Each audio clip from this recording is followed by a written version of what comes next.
Good morning, everybody. Welcome back to Chattin with CHAP. I'm your host, Ginger Wade, and here we are. We're in the middle of the holiday season. We've had a few fun episodes with Ro where we've talked about Thanksgiving and being thankful.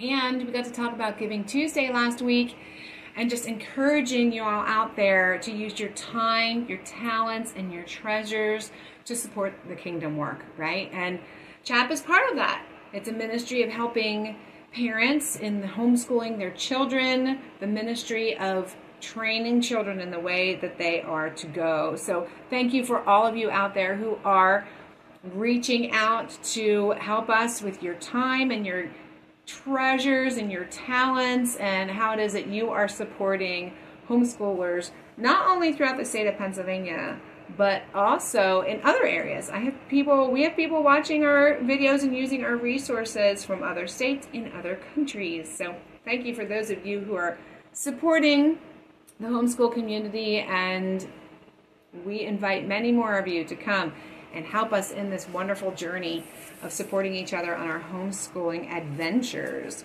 So today is going to be a little bit unique. It's like a mashup episode where I've done question and answer day, Q&A day before.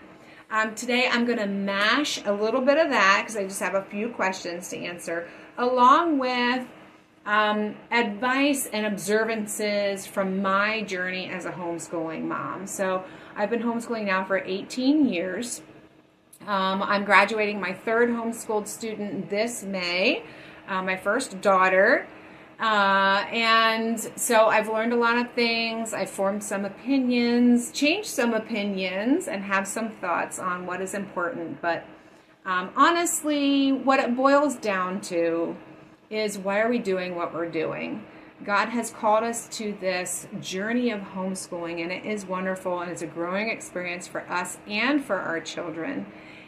And it is unique for every single family. So I have made some observances, and I will share them with you, but that doesn't necessarily mean it's the law, right? And you should do it with your family. But I encourage you to prayerfully take thoughts and ideas to the Lord and seek Him and His will for your family. What is it that He is calling you to do?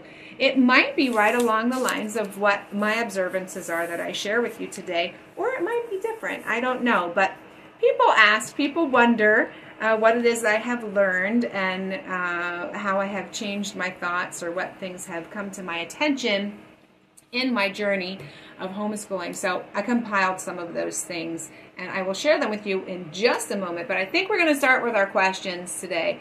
I only have 3 that have come in recently that I would like to address with you. The first one is actually kind of a question, because people ask about graduation a lot. I haven't had that question recently because most people wait until April to ask me about graduation.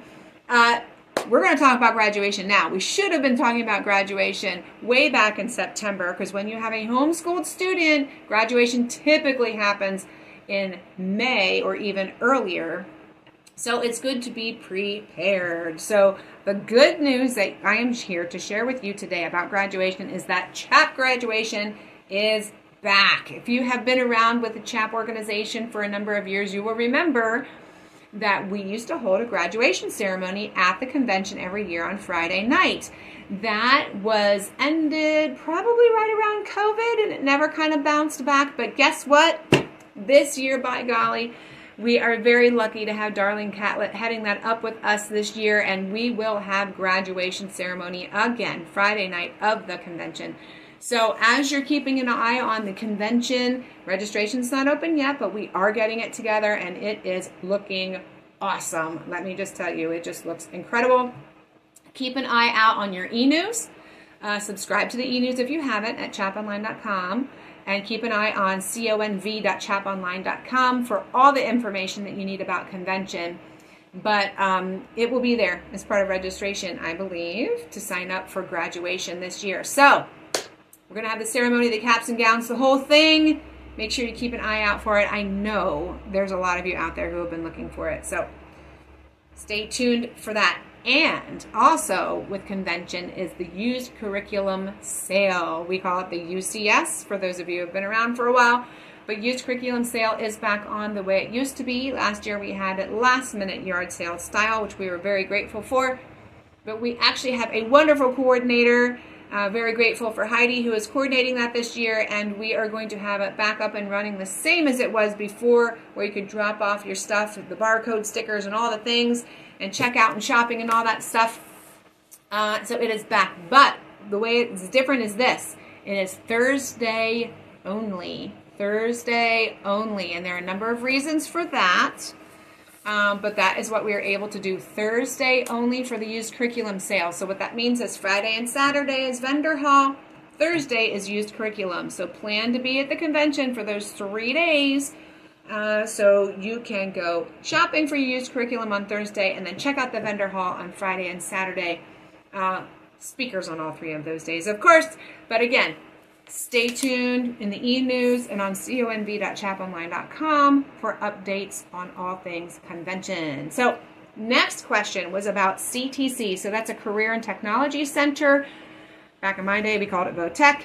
So there's been a lot of questions on this. Homeschoolers are allowed to use CTC centers for education.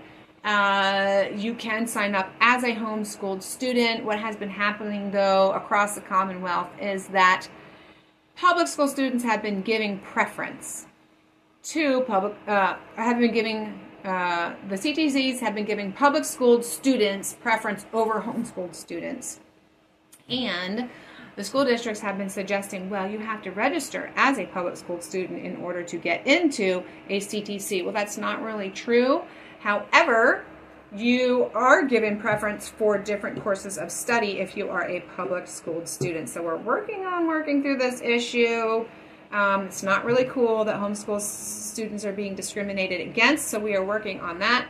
Hopefully in the future we'll be able to do something good about that. But suggestions about not using a CTC is what the question was. Is there anything I can do instead of using the CTC? Well, of course there is. There's lots of options. You can do a dual enrollment at a trade school like Thaddeus Stevens. You can actually get into Thaddeus Stevens and do those courses as a dual enrolled student. It's actually hard to get into, but it is an option, and there are other trade schools you should check out to see if that's an option near you. You can also go to businesses and ask to apprentice. My nephew actually apprenticed with a plumber. And I'm sure there's other people like that who are willing. I knew a lot of guys who worked construction their senior year in high school, and I don't know if they were officially apprentices, but they worked construction and learned how all that worked, and then they jumped into full-time work as soon as they were graduates. So those are types of options. You need to go out and be, willing to go talk to people.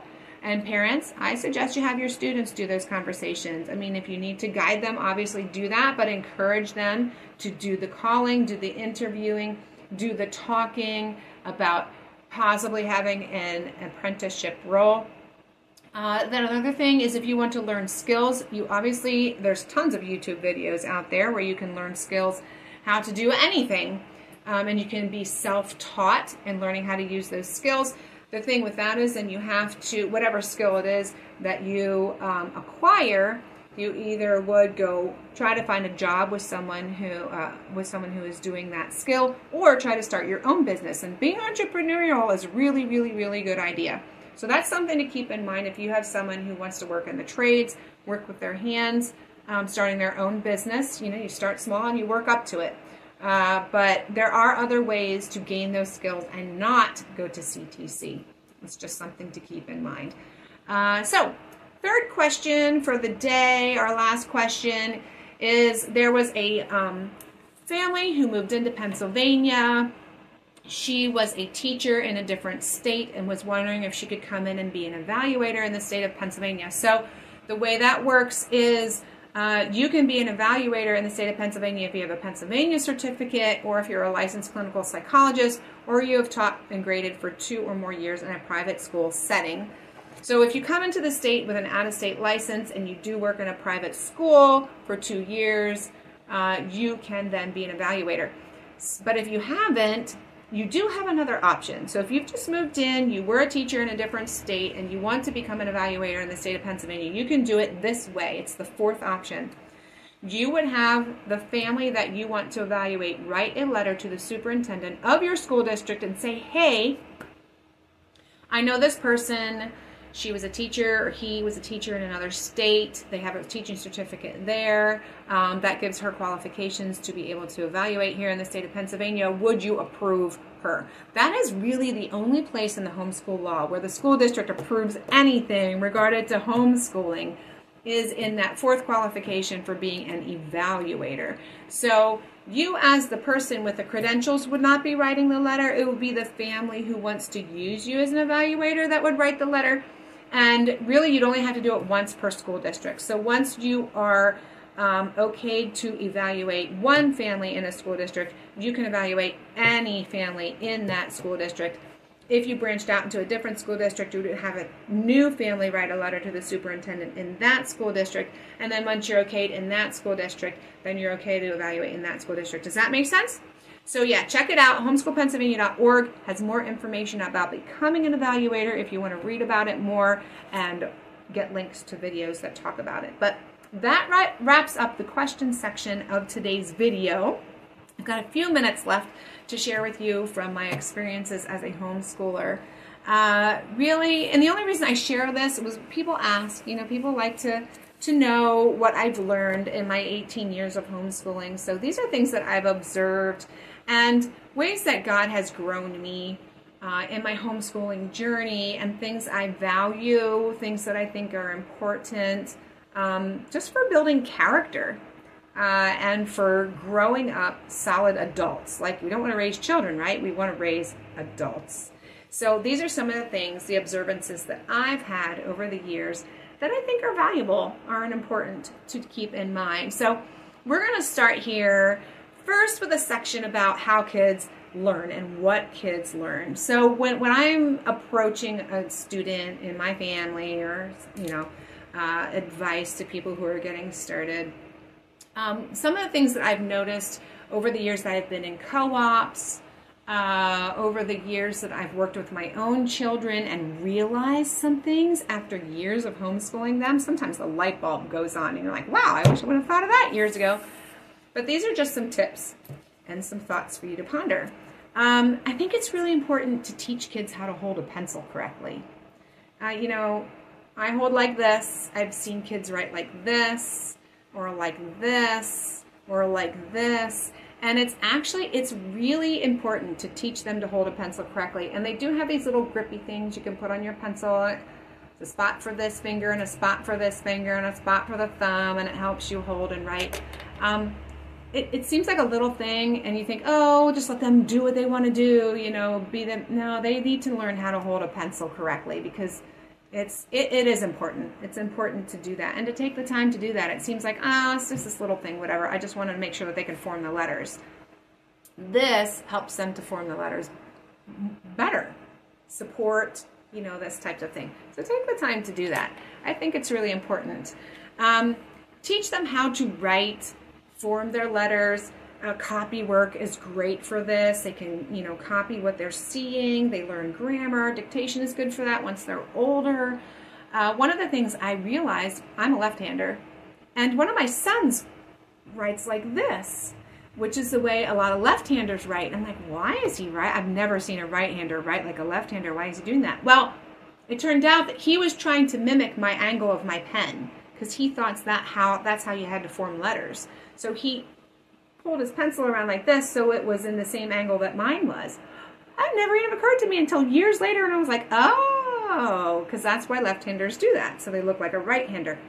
Encourage them to be whatever hand they're going to be and hold it in this fashion, not this way to hold the pencil in that angle. Anyway, I thought that was interesting. I'm going to run out of time. I'm talking so much about this stuff. Okay, I try to keep these to 20 minutes for you guys, so let's keep going. Teach kids cursive. There's a lot of reasons. I do think there is something in brain function when you're teaching the kids to do the cursive and doing this stuff. I think there's a lot of right-left connection that happens there, so I do think it has to do with mental processing. Another reason is they need to be able to sign their name. Have them practice signing their name. So important. I just think that's so important. And also our founding documents, all written in cursive. I think it's very valuable to be able to go back and read those things. So teach your kids cursive. Number 3, give freedom to explore and play and build without instructions. This could be Legos. They could be bits and pieces used to make a fort outside or inside. Anything. Just give them stuff, tools, and say, have fun. Figure this out. Make something. And I just think that free range play is very important. Remember, kids learn at different rates. This requires patience in mom and encouraging words to your child. As they get older, they may find that they are not in the same place as some of their friends, and that may cause them to be discouraged or feel stupid or feel odd. You really need to encourage them that they are learning at the pace that God has created them to learn at, and their learning journey is their learning journey. It's not someone else's. So yes, there are norms, and most people do this, but let's break out of that. Let's break out of that and encourage our children to learn at the pace and what they can learn, because that's how God made them to learn, because God has a purpose for them. Okay? Let your child be themselves and encourage them in it. Very important. It's very hard for a type A person like me to have patience and not compare, but mamas, the sooner you let go of that, the happier your learning is going to be. All right, moving on. Let's talk about character building in our children. So this is like the first thing that we're doing, right, as homeschooling parents. Like the academic stuff I talked about earlier, yeah, it's valuable and you will use it, but the character building, raising adults, it's all about character building, right? Very important things. Early on, you need to teach them to respect authority. Obviously, that comes first with you as a parent. You are the parent, right? And you teach them to respect your authority. You're not their friend. You're not their buddy. You are their parent. And sometimes you're going to make choices and make them do things that they don't like. But you need to do that. God calls you to do that, to shape their character, right? So for me, this plays out not in my home this way, but definitely at co-op, Sunday school, in places where I am an authority, where I am the teacher. I actually require my students to call me Mrs. Wade. I don't like Miss Ginger, and I know a lot of people use that, and that's fine.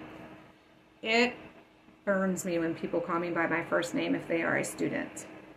I do not see that as proper respect. I do think you should teach your children to say, Mrs.